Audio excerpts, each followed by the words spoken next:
Yang kedua pepadu kita sudah bersiap-siap ya.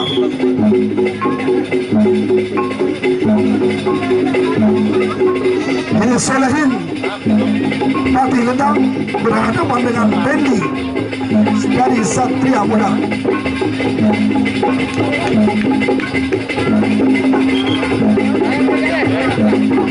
Ini adalah bangku ya.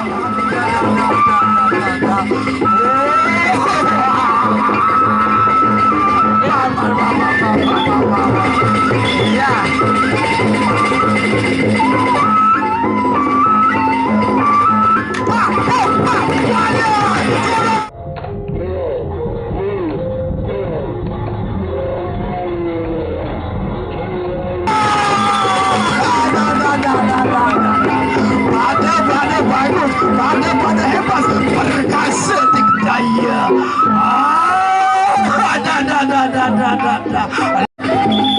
Ya, ronde kedua.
Pasti kita akan dapat saweran yang banyak juga ya.